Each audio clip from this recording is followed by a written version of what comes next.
Hey guys, my name is Laura Hogan. I am the in-house pottery teacher here at Pictura Studios, and we are going to start doing artistic tips of the week.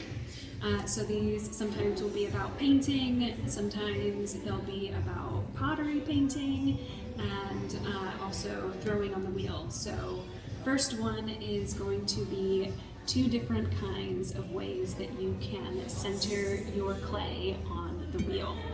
So that's what I'm going to share with you today. So we're going to start out with getting our wheel head just a little bit wet. Just making sure my pedal works. So we're going to start with a little spin. I have just a little bit of moisture in my sponge, and I just give it a little bit of a wipe down to get a bit of moisture on my wheel head before I put my piece of clay down. So what you want to do is you kind of want to just center towards the middle as much as you can, and it's kind of an aim and shoot. So I aim and fire. So you just want to slap it down a bit and then give it a good slap around, like so. And then you want to take a good amount of water. Your sponge will have lots and lots of water in it, and then you'll just squeeze it round. So the first one I am going to show you is how to center just using kind of one hand and then the other. So you have your non-dominant hand as your stronghold, and then your dominant hand coming down as you sculpt your clay into center. So after you have your clay nice and wet, you'll give it a bit of steam. Here we go. And I'm going to start with my non-dominant hand, which is my right hand. And just get that out of the way. So what I'm going to do, put that over there, is start with my right hand.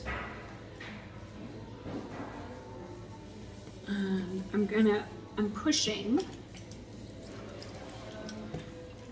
kind of towards, what is that, 11 o'clock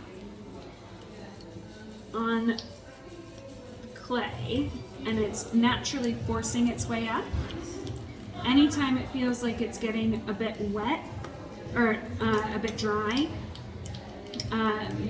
and you're getting a little bit more resistance, that's when you want to give yourself a bit more water.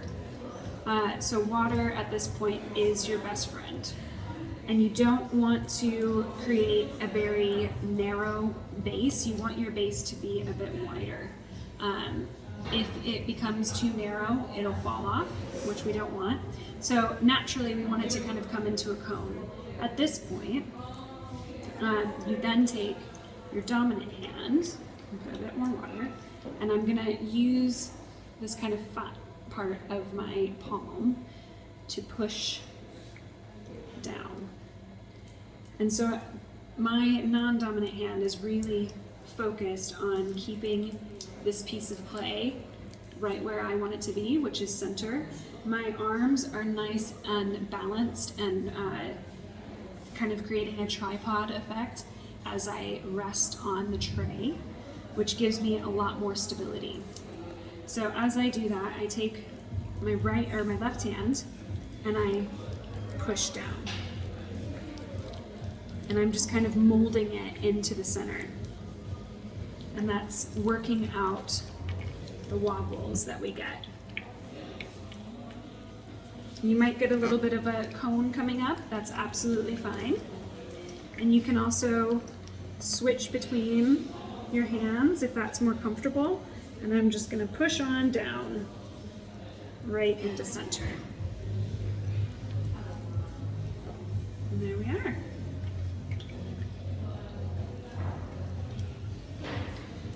So again, I'm just using my non-dominant hand to push towards about 11 o'clock, bringing that clay body up.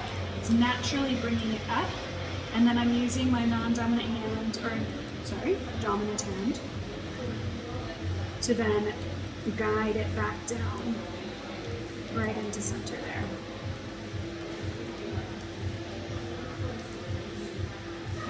And there we are.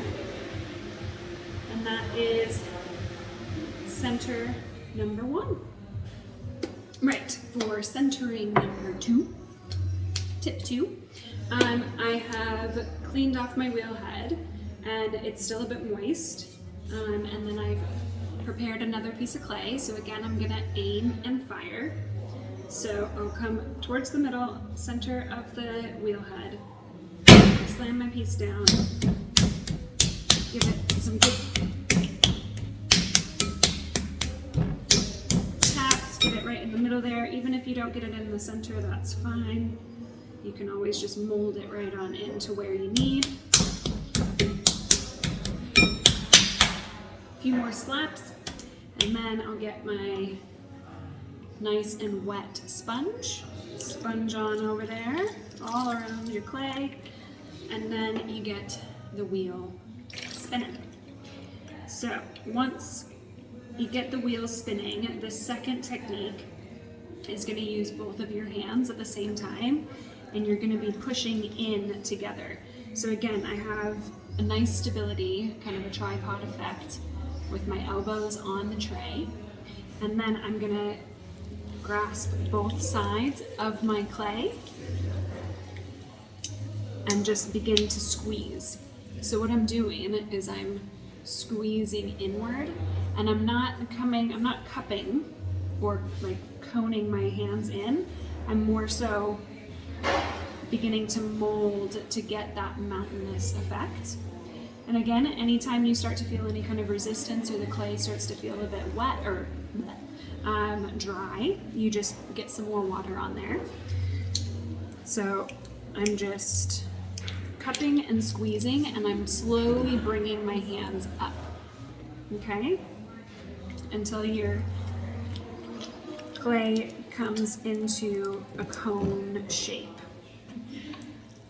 And as I need, I get more water. And as you can see, we have that uncentered sort of wobble starting to come to the top, which is exactly what we want. I'm just getting some excess clay off the center here and slowly bringing that up into a nice twirl. Then I'm going to come down with my non-dominant hand and bring it back down into the base. So that's still not center, which is fine. It usually takes at least 2, sometimes 3 times, especially when you're beginning. It can take even longer. Centering is one of the hardest parts and most frustrating part of learning how to throw on the wheel. So give yourself some grace while you're learning how to essentially tame a wild beast from within your clay body. There we go. So again, it's up into a cone shape.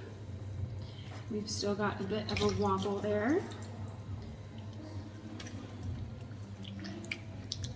Just gonna work on bringing that wobble right up to the top. And then push this back down. It takes a lot more strength than you might think.